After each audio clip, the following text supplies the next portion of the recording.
Bismillahirrahmanirrahim.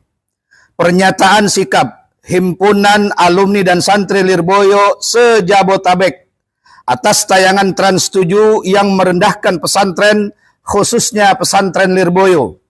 1. Mengecam pihak TV Trans 7 yang menayangkan tayangan yang meremehkan kiai, meremehkan santri, dan meremehkan pesantren, khususnya pesantren Lirboyo yang menjadi objek dari tayangan tersebut, sebagaimana video yang telah beredar secara luas. 2. Menuntut pihak Trans 7 untuk meminta maaf secara terbuka dan tayangan tersebut, dan secara khusus kepada para masyayikh pondok pesantren Lirboyo. 3. Meminta kepada Trans 7 untuk menarik tayangan tersebut dari semua platform media yang terkait dengan Trans 7. 4. Meminta kepada Trans 7 untuk menyiarkan tayangan edukasi khusus tentang pesantren, tentang kiai, dan tentang santri secara utuh tanpa dipotong-potong, baik dari sisi sejarah, sumbangsi untuk bangsa, untuk mencegah kesalahpahaman masyarakat terhadap pesantren. 4. Jika tuntutan kami tidak dipenuhi oleh Trans 7, maka kami akan melangkah menuntut secara jalur hukum, baik pidana maupun perdata. Jakarta, Pengurus Himasal Wilayah Jabotabek, Ketua Umum Haji Agus Salim, Sekretaris Ustadz Muhammad Farid Firdaus, SPD. Kiai Haji Abdul Muiz atau akrab disapa Gus Muiz, pengasuh Madrasah Budaya Pungkuran, Desa Kutoharjo, Kecamatan Kaliwungu, Kabupaten Kendal, Jawa Tengah, memberikan tanggapan lugas terkait kontroversi tayangan ekspos unsensor di Trans 7, Senin 13 Oktober 2025, yang viral dan dianggap menghina kiai serta dunia pesantren, khususnya Pondok Pesantren Lirboyo Kediri, Jawa Timur, yang berujung pada viralnya seruan tagar boikot Trans 7 di media sosial. Gus Muiz menegaskan bahwa permasalahan utama atau musuh yang dihadapi bukan semata-mata Trans 7, melainkan kapitalisme global. Dia berpendapat, konten yang diangkat dalam tayangan Trans 7 tersebut sejatinya merupakan manifestasi dari hierarki sosial yang telah menjadi algoritma publik di tengah masyarakat saat ini. Dengan kata lain, Trans 7 hanyalah media yang menampilkan kondisi atau kecenderungan sosial yang ada. Sikap ini menggarisbawahi pandangan Gus Muiz yang menilai akar permasalahan dari tayangan kontroversial tersebut adalah dampak dari kapitalisme atau sistem ekonomi global yang berorientasi pada keuntungan atau rating dan seringkali mengabaikan nilai-nilai etika serta budaya, termasuk penghormatan terhadap tokoh agama dan lembaga pendidikan tradisional seperti pesantren. Gus Muiz menyerukan agar fokus perlawanan dialihkan kepada ideologi yang mendominasi media, bukan sekadar kepada media atau platform itu sendiri. Sebagai jalan keluar, Gus Muiz menekankan perlunya kesadaran kolektif atau muhasabah kolektif dari berbagai pihak untuk mengevaluasi dan memperbaiki kondisi tersebut, alih-alih hanya berfokus pada boikot atau menyalahkan satu pihak saja. Jadi kasus Trans 7 ya. Jadi sebenarnya kasus Trans 7 itu adalah komprador saja sebetulnya. Komprador dalam artian narasinya sebetulnya di algoritma publik itu sudah ramai bergulir soal apa? Soal hierarki sosial. Itu yang pertama. Soal orang melihat ini sebagai hierarki sosial. Mulai orang menggugat soal relasi muhibbin dengan habaib. Jadi dulu itu kita sudah membaca bahwa algoritma publik itu sudah mulai mempertanyakan konsep hierarki sosial. Nah, Trans 7 itu sebenarnya hanya sebagai karena TV PH gitu kan. Nah, saya ingin menjelaskan begini. Ada tiga variabel yang mau kita lihat. Yang pertama adalah santri merunduk terhadap guru. Yang pertama. Yang kedua, santri ngamplopi guru. Atau salam tempel atau istilahnya. Kemudian yang ketiga, guru itu naik mobil Alphard, kira-kira kan itu. Nah, saya ingin melihat begini, terkait santri mendekati guru dengan cara menunduk dan sebagainya, itu saya masukkan sebagai bab yang namanya hierarki sosial. Hierarki sosial di masyarakat Jawa, masyarakat peradaban dunia pun sebetulnya itu biasa terjadi. Di Yogyakarta saja misalkan, bagaimana rakyat Jogja itu menganggap Sri Sultan itu Engarso Dalem itu dawuh, tidak berani ngomong atau apalagi baik dalam.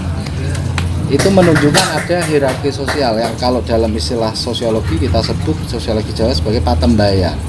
Patembayan itu berkumpulnya masyarakat yang terorganisir. Kalau dulu Bung Karno pernah menggagas yang namanya demokrasi terpimpin, artinya bahwa ada sosial masyarakat yang memang butuh leaders. Nah, dalam hal hierarki sosial di pesantren antara santri dan kiai, itu juga bagian yang tidak terpisahkan dengan simbiosis mutualisme. Kenapa? Karena kalau ada seorang pengusaha memberikan kita pinjaman modal, kemudian usaha kita sukses saja, kita memberikan sesuatu. Apalagi terhadap kiai yang memberikan kita ilmu dengan tulus ikhlas, maka kemudian sudah menjadi simbiosis yang mutualisme ketika santri itu menghormati gurunya, kira-kira kayak amplop gitulah, atau memberikan sesuatu. Itu saya kira itu hierarki sosial yang biasa. Nah, kemudian ini menjadi framing yang coba disatu padukan. Ini kemudian menjadi framing bahwa ada feodalisme di pesantren. Ini yang mau saya luruskan. Ini bukan feodalisme di pesantren. Ini adalah hierarki sosial yang terbentuk secara organik, secara organisme kultural ketika santri mengaji dikasih ilmu dan santri. Nah, kemudian kenapa ini kemudian di framing? Karena kita melihat dinarasikan kiai ini mobilnya mewah atau bersikap hedonis. Kalau bersikap hedonis saya kira ya ini buat muhasabah kita juga ya. Saya kira kalau pendiri Lirboyo dan sebagainya itu kiai sepuh yang hidupnya penuh kesederhanaan. Nah, memang kita tidak memungkiri ada fakta sosial yang hedonistik juga. Nah, tapi kemudian bahwa saya ingin melihatnya dari angle yang berbeda, Mas Dwi. Yang pertama adalah peradaban postkolonial. Kita tahu hari ini postkolonial apa itu? Munculnya kapitalisme dan kalau kita lihat materialisme. Kapitalisme dan materialisme itu berimplikasi pada sikap tabiat manusia yang individualis, tabiat manusia yang konsumtif itu pasti, manusia yang hedonis itu pasti, semua diukur dari materi. Itu akan menciptakan manusia-manusia individualis. Kenapa soal narasi yang berkembang hari ini saya sebut sebagai operasi senyap, kalau boleh kita katakan operasi yang tidak kelihatan karena secara masif. Karena ini bagian yang tidak terpisahkan dari pasar modal yang hari ini terjadi. Dunia ini dunia global, dunia modal yang kita lihat seperti Arab Saudi misalkan. Arab Saudi sekarang sudah individualistik, wes karo tonggo rak kenal dan sebagainya. Gitu. Dampaknya ada orang mengharamkan ziarah kubur di sana. Itu saya melihat tidak soal istidlal atau hukum ini musyrik atau tidak, bukan itu. Tapi ini lebih soal karena kapitalisme maka menciptakan struktur sosial yang individualistik. Nah, maka tantangan kita hari ini terkait dengan relasi ini, tantangan kita adalah bahwa masyarakat yang patembayan, yang masyarakat yang organik ini mau diacak-acak dengan narasi-narasi yang terjadi. Jadi saya melihatnya adalah begitu. Nah, soal tadi nunduk-nunduknya santri itu mumpung ini ya, sepanjang itu masih dalam taraf wajar. Kita sudah diajari di pesantren, sholat itu sujud. Yang membedakan hubungan relasi antara manusia dengan Tuhan itu ya di sholat itu kita sujud, maka dengan manusia yang lain kita tidak sujud. Atau rukuk itu, maka kita santri itu punya hierarki struktur sosial, adab itu ya cukup menundukkan badan, ya kira-kira seperti tradisi Jawa lah. Itulah yang membedakan hierarki antara manusia sesama manusia, kemudian hierarki manusia dengan Tuhan. Jadi saya kira kalau nunduknya santri itu masih beda dengan sholat, kira-kira itu Mas. Nah kalau ada yang nunduknya santri kok sujud, ya itu kudu diluruskan. Ya, tapi tetap bahwa hierarki sosial itu sudah sunatullah, sudah di mana-mana, dan itu biasa saja. Biasa saja, kenapa? Karena dan sepanjang struktur sosial itu dibentuk karena kalau dalam bahasa kita tahu jenis relativisme, karena relasi sosial dan hukum kausalitas saja. Hukum kausalitas karena seorang kiai, tokoh ini memberikan kita pengajaran ilmu, maka kemudian santri merasa rendah, merasa di hadapan kiai. Saya kira itu. Ya, kembali lagi bahwa Trans 7 itu sebagai komprador saja, dia sebagai bagian dari yang tak terpisahkan dengan yang saya sebut dengan narasi global, narasi publik, narasi global yang memang melihat mulai mempertanyakan kenapa ada manusia yang satu tunduk terhadap manusia yang lain, itu satu. Jadi saya sih ya sepanjang Trans 7 sudah meminta maaf, oke, itu sudah selesai lah. Cuman ini ada momentum bagus untuk bahwa saya yakin ini kalau tidak dijawab maka akan menimbulkan kesan bahwa pesantren itu eksklusif, tidak inklusif, tidak, bahwa kalau dulu kita melihat masyarakat Indonesia membagi tiga itu grades itu masyarakat santri, priayi, abangan gitu. Mungkin sekarang sudah berbeda, mungkin ada masyarakat santri, ada masyarakat yang materialis, mungkin ada masyarakat yang kapitalis mungkin. Nah, itu melihatnya sudah tidak lagi orang mempertanyakan apa itu gotong royong, orang mempertanyakan apa manfaatnya, lebih baik individualis. Nah, lagi-lagi bahwa dalam struktur sosial tetap ada pemimpin. Nah, dalam dunia pesantren pemimpinnya itu adalah kiai, dan santri adalah bagian integral dari hierarki sosial antara relasi sosial yang memang menganggap kiai ini pemimpin. Tidak hanya beliau memberikan ilmu, tapi pemimpin. Dasarnya ya dasar cinta, dasar banyak hal lah ya. Nah, sehingga saya ingin menyampaikan ini tidak hanya soal memberikan amplop, tidak sekedar menundukkan, tapi ini adalah soal bahkan ketika kiai ngomong A, semua akan ikut A, semua santri akan ikut A. Dan itulah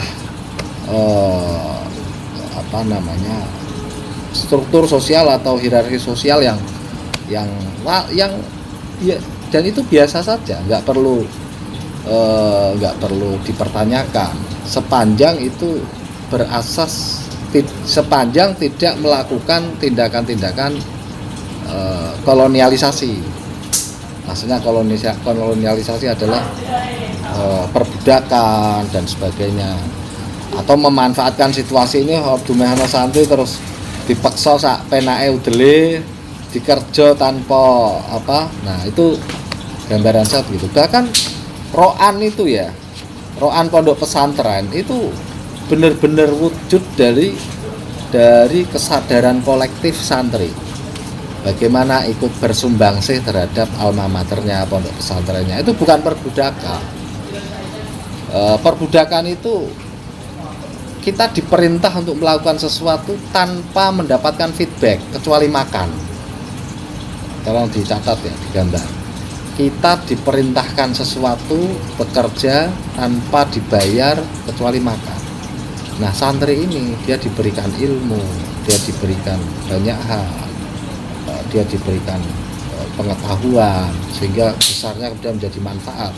Kalau kemudian melakukan roan bersama itu, maka itu adalah wujud kesadaran kolektif dari santri. Maka kalau Trans 7, saya mengatakan kalau Trans 7 tidak menyampaikan permohonan maaf, kita ngecor di Trans 7, kira-kira itu. yang dibutuhkan saat ini. Ya, yang dibutuhkan saat ini ya semua saling berintrospeksi. Bagaimanapun algoritma publik soal mempertanyakan kiai, santri, kiai atau gus atau siapapun yang hedonis. Ingat ya, lawan kita hari ini justru produk kapitalisme barat. Salah satunya adalah hedonisme.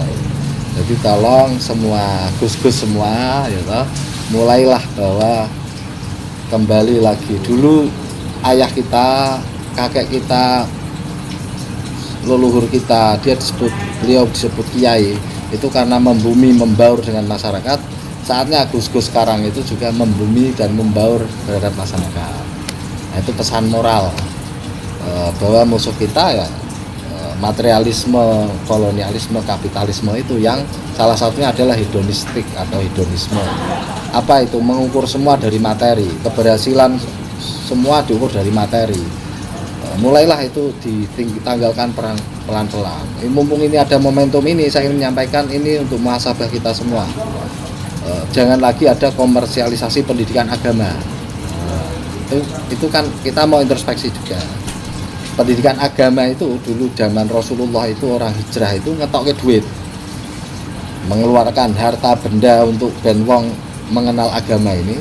Kok sekarang ini banyak sekali program pendidikan agama yang bahkan sampai ratusan juta dengan janji ini sekaligus kapling surga katanya. Nah ini guyonan saja. Tapi yang jelas bahwa pendidikan agama saatnya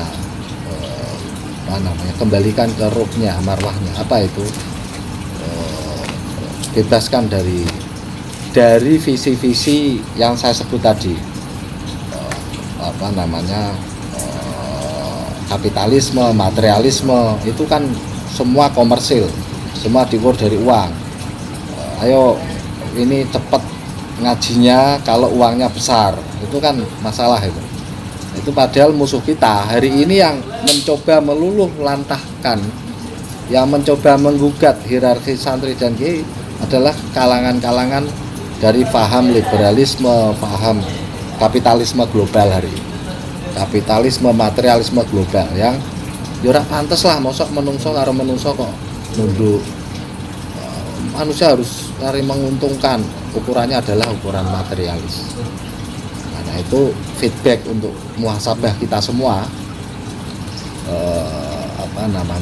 Mulailah yaitu kesederhanaan, kemudian mengembalikan lagi marwah pendidikan Islam menjadi pendidikan yang tanpa bayar. Apalagi sekarang lagi bareng delalah ada isu doa berbayar juga. Ini kita repot juga ini, doa berbayar.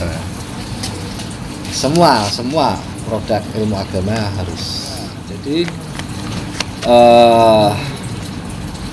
kita juga kalangan pesantren saya kira kita tidak anti kritik. Kita tetap akan menerima kritik itu sebagai bagian yang bagus untuk mengingatkan kembali, karena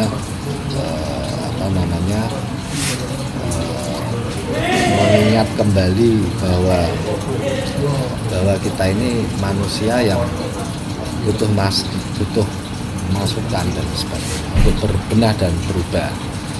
Termasuk tadi itu ya ini buat muhasabah kita saja. Kita tidak menampik opini publik seperti itu, pendapat publik yang seperti itu kita tidak menampik, tapi tetap saja bahwa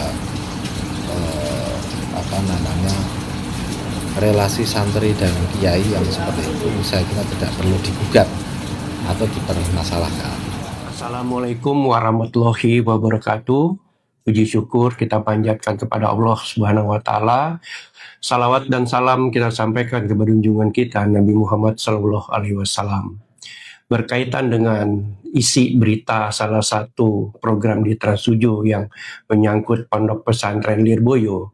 Pada kesempatan ini kami ingin menyampaikan permohonan maaf sebesar-besarnya kepada pimpinan Pondok Pesantren Lirboyo, Kiai Haji Anwar Mansur beserta keluarga besar, juga para pengasuh, para santri dan alumni dari Pondok Pesantren Lirboyo.